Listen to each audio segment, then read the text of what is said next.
Hello, hello! Welcome back to Loki's Librarian. If you are new here, welcome.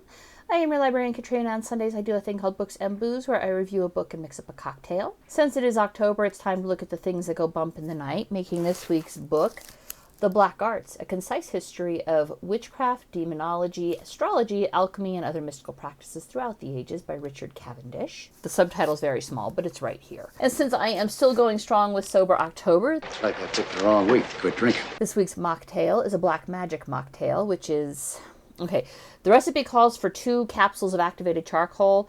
I just have activated charcoal, just, a whole bag of it right here, see? Because I make my own soap, and it's a good ingredient for soap, and so I'm just going to use what I have rather than buying tablets. I'm going to use a teaspoon. A little more than what she calls for, but it's probably not going to hurt me any. Probably. So I'm going with a teaspoon of activated charcoal, 1 ounce of honey syrup, 1 3/4 ounces of lime juice, and 2 1/4 ounce of beet juice. I have never in my life eaten a beet, and I've certainly never had beet juice. So let's do this.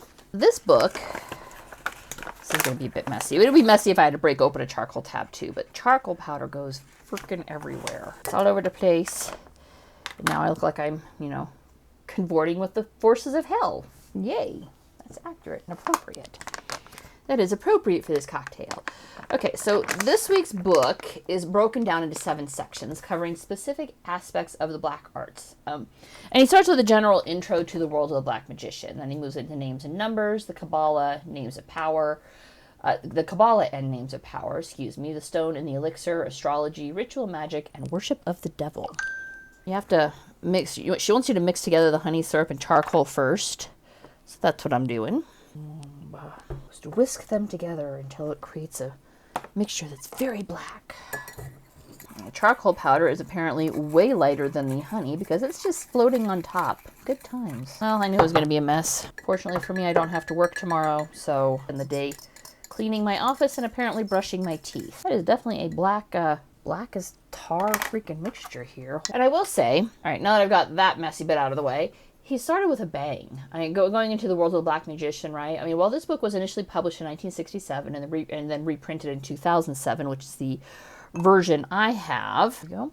The version I have, this statement is in it. I'm assuming it was in the original version, and it stands true today. Quote, "No one is a black magician in his own eyes, and modern occultists, whatever their beliefs and practices, think of themselves as high-minded white magicians, not as sinister brothers of the left-hand path." I read that and I thought, how topically appropriate, right? In reference to the news that broke after Charlie Kirk's assassination a month ago that magazine Jezebel had paid witches on Etsy to curse Charlie Kirk. Now, that is truly disturbing. That is a blood red freaking liquid. Tastes very earthy. I have to try beets someday. That's actually not horrible. Now, whether or not you personally believe such curses are possible, and judging by this follow-up bit in the witch in question wants to apologize to Erica Kirk and the backlash against Jezebel, which shows over here. I'll throw it up over here. That the article they wrote about the request has been removed from their website. The witch in question realizes she fucked up. By casting any such spell, by accepting payment for it, by wrecking her karma so spectacularly that homegirl is coming back in the next life as a dung beetle. You gotta be a genuinely fucked person to wish death on someone. Let me shake this up. Oh yeah, that is truly disturbing looking. Well, overall it's more purple than black, which, okay, that's fine. It's very, very dark. Hogwarts, we're coming back to it. You'll see. I will say this, in the witchy community, much like rest of the world, some celebrate it, and those are the truly wretched, the ones who, as Cavendish says, think they are high-minded and righteous, but in reality are truly pathetic examples of humanity. Some were beyond horrified that anyone would engage in such, and did nothing but send prayers and blessings of peace towards Erica and her family, and mourned with the rest of the world over the loss of a voice of reason and redemption in a world gone mad with anger and vitriol. He was a truly good man, and I think that his loss is truly, truly horrible. Well, the lime's the predominant flavor. You can taste the lime. If you like limeade, that's kind of what it tastes like, is limeade. It's okay, but that's all I'm getting is lime. So back to the book. The Black Magician wants power for power's sake. Power over life and death, power over other people, power over the demonic, because that will give him power over, everything else, right? However much practitioners of such may think they are on the side of good, virtually every extant grimoire found to date includes some genuinely nasty things in it. And I'm not just talking about, eye of newt and toe of frog, which are colloquialisms for mustard seed and bulbous buttercup, respectively. I'm talking blood of babies, ingestion of bodily fluids, and not just blood, but waste matter, which is exactly what you think it is. And the magician somehow justifies all of this by including prayers to God and the angels and ostentatious piety, like, I'm going to kill this person and hope for death and pray over, spill an innocent child's blood, but I'm doing it in the name of God. Tell me the irony. A lot of magic is based on imitation, right? Here's where we get the idea of puppets, better known as voodoo dolls, from. Make a doll representing the person you want to perform magic on.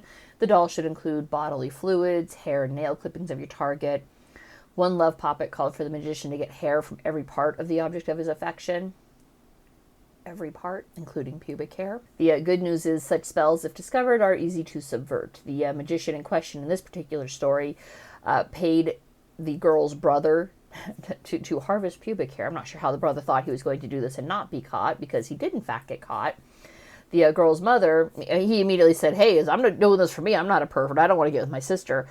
My teacher totally paid me to do this. The girl's mother gave him hair from the family cow, which the cow then became infatuated with the magician and followed him everywhere. I wonder if this is where we get Mary's little lamb from. But at least the townsfolk knew who the magician was at this point, right? From that perspective, I rather have more respect for the witches who just openly acknowledge their darkness. Yes, they knew that they're doing wrong, but at least they're saying, hey, I'm doing wrong. I'm just going to own that shit. It's better than, this hypocrisy of I'm going to, kill a baby, but I'm doing it in God's name.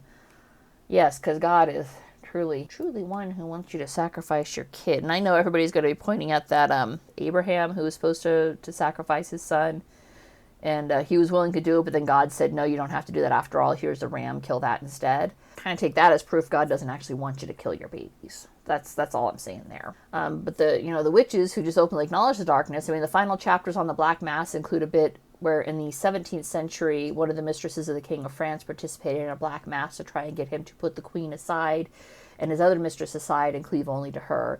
And for a time it worked, but of course nothing works forever, especially when you're dabbling in darkness. And eventually the king put her aside, and she eventually would spend the rest of her days trying to make up for her perversion by doing good deeds, which I'm betting she also came back as a dung beetle. That's all I'm saying.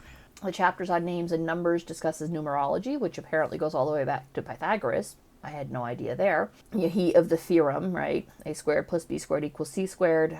That's probably what most of us recall from high school geometry. But, there it is.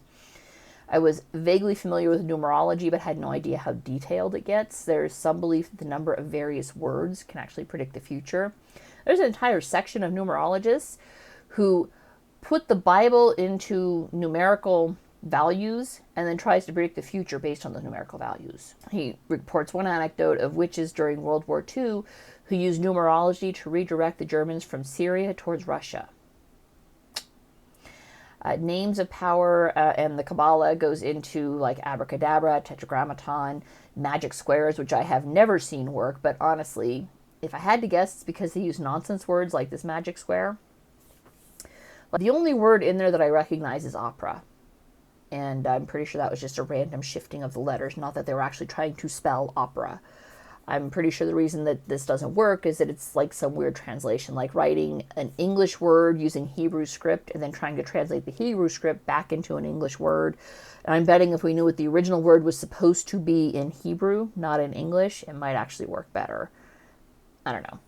I'm throwing that out there because this is all part of the chapter on Kabbalah, right? And the Kabbalah is a very detailed, high magic, if you will, form of practice, which relies heavily on the Torah and Judaic scripture.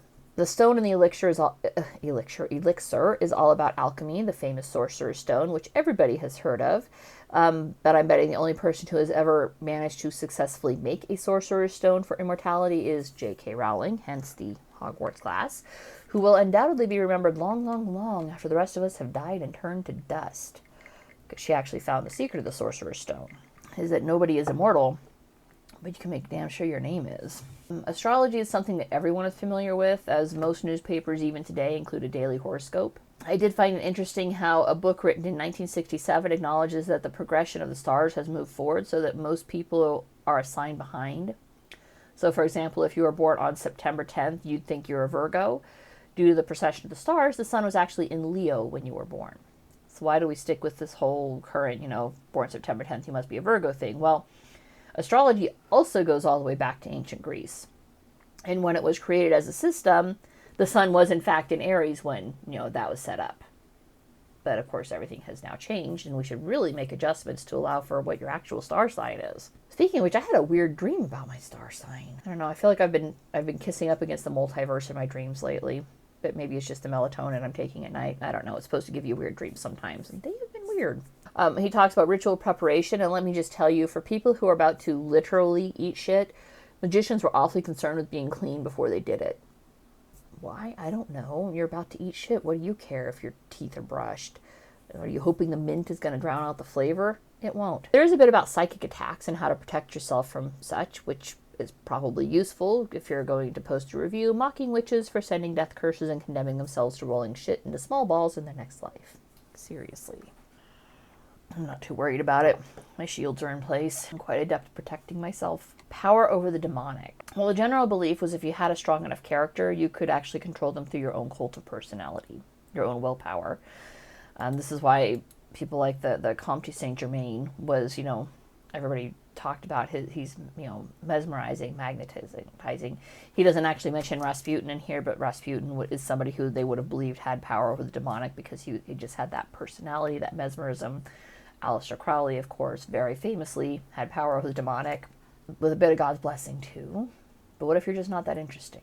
What if you're this run-of-the-mill average Joe Schmo who just wants to, get one up on the girl next to you? Well, that's where satanic worship comes into play, because if God can't help you control the demons, then the father of all demons surely can. But it'll cost you. It'll cost you dignity. It's going to cost you your soul, of course, which might explain why the former royal mistress spent her later years doing good deeds, trying to earn back the soul she sold in favor with the king. This book was an interesting jaunt into how the belief and practice of magic evolved in lockstep with man through various religions and iterations of Christianity. Delved into the Kabbalah, the connections between Judaism and Christianity, the Old Testament and the New, and how those beliefs affected the evolution of early magicians, all the way up through the 20th century. Some of it was repetitive. I remember I read earlier this year The Witch's Ointment, and quite a bit of the Black Mass descriptions was information I had already read that was included in The Witch's Ointment. But overall, this book was still a good primer on how various practices came to be and have been used up through the 20th century. But what was really odd, what struck me reading through this whole thing, and this is interesting because the more I read of various topics, this is why I'm a generalist, not a specialist in any one thing, because when you're a specialist, all you could see is the tree in front of you. All right?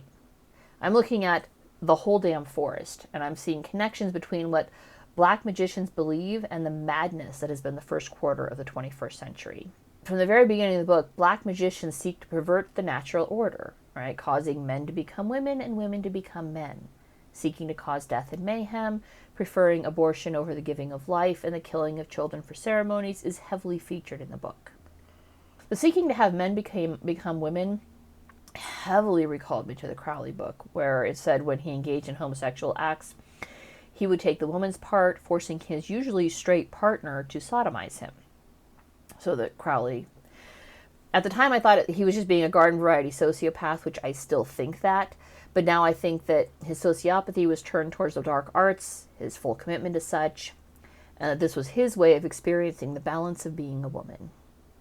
It had absolutely nothing to do with any Libra that might have been in his star sign or his star chart at birth. So I'm pretty sure he was still a sociopath, but I also think that was part of his commitment to the black arts, was to experience what it was like to be a woman, which he can't. He's a man. He's never going to be a woman. But there it is. Interesting again that Crowley's true fame came well after his death. I mean, he died in 1947, and it was actually around the 1960s and the dawning of the Age of Aquarius that his true fame hit its stride. Age of Aquarius, the dawning of the Age of Aquarius. Peace and understanding, love and harmony will abound. Is that how the song goes? I feel like that has yet to take place. Witchcraft started hitting a new high as a feminist pathway to power. He does talk a little bit about modern witches, modern for the 1960s, and how they primarily were interested in peace, and they didn't talk about the rituals. Maybe they didn't, but now hundreds of books have been published on the rituals of witches. Why is my camera suddenly going very bright on that side? I don't know. I'm almost done. Let's finish this up. When you look at the testimonies of how those who attended known black masses at the end of the 19th century leads up to the absolute shit show that was the 20th century, and then, oh my God, look at what's happening in the 21st century, right? You might be drawn to conclude that the perverts and the black magicians are winning, and the black magicians are taking charge. But consider this. The bacchanalia that appeared on social media after Charlie Kirk was assassinated has resulted in a mass exodus from this pathway. More people were horrified by what had happened, and the reactions of those truly bent individuals who celebrated pushed more people further and further from that extremity. All right, more people who had been drifting spiritually are rejecting that excess and finding God, whoever that may be for them. And evil knows no moderation, and that bullet martyred Charlie Kirk and metaphorically shot themselves in the foot, giving those that they would lure to their side a chance to run very far away very fast. And that's it for this week. If you liked what you saw, don't forget to subscribe, and I will see you guys next Sunday. Bye.